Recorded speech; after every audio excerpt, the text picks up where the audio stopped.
আসসালামু আলাইকুম গাইস। আশা করি আপনারা সবাই ভালো আছেন। তো আজকে ট্যুরিস্ট ভিসার কি আপডেট নিউজ আছে সে বিস্তারিত থাকছে ভিডিওতে। তো সবার আগে একটা বিষয় বলে রাখি, যারা চ্যানেলে নতুন দর্শক চ্যানেলটিকে অবশ্যই সাবস্ক্রাইব করে দিবেন এবং পাশে থাকা বেল আইকনটি বাজিয়ে দিয়ে যাবেন আমাদের ভিডিও সবার আগে পাওয়ার জন্য এবং ভিডিওতে একটি লাইক করে দিবেন।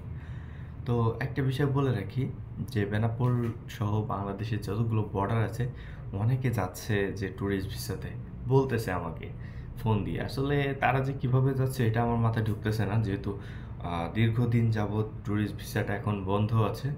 সো এই ক্ষেত্রে কিন্তু এখন বেনাপোল বর্ডার বা বাংলাদেশের যে কোনো বর্ডার দিয়ে ট্যুরিস্ট ভিসাতে যাওয়ার কোনো সম্ভাবনা আমি দেখতে পাচ্ছি না, যেহেতু এক বছরের প্রায় একটা বছর পড়তে যাচ্ছে। সো হয়তোবা যাইতে পারে যাদের মাল্টিপল ভিসা থাকবে বা যারা মাল্টিপল ভিসার আওতাধীন ছিল বা আগে ভিসা ছিল, এখন তারা যেতে পারবেন।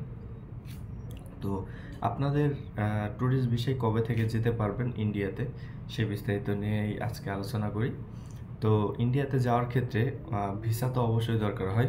সো ট্যুরিস্ট ভিসাটা তো এখন আপাতত বন্ধ আছে, যার কারণে ট্যুরিস্ট ভিসায় আপনারা যেতে পারছেন না।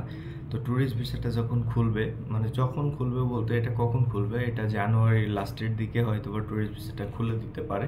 আমরা যতটুকু জানছি বা যতটুকু জানতে পেরেছি, অনেকে বলবেন ভাই কোথা থেকে জানতে পেরেছেন? হ্যাঁ, আমাদের বিভিন্ন গ্রুপ আছে, আমরা গ্রুপের সাথে জয়েন্ট আছি, যেখানে তারা আপডেটগুলো দেয় এবং বড় বড় ইউটিউবার অর্থাৎ বড় বড় যারা হাই কমিশনের সাথে যুক্ত আছে তারা অবশ্যই সেখান থেকে জেনে এসে ডিরেক্টলি আমাদের ভিডিও আকারে ওখানে পাঠিয়ে দেয়।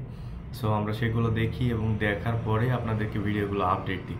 সো এটাই কিন্তু তারা আমাদেরকে জানিয়েছে যে জানুয়ারির শেষের দিকে হয়তো বা ট্যুরিস্ট ভিসাটা তারা খুলে দিতে পারে।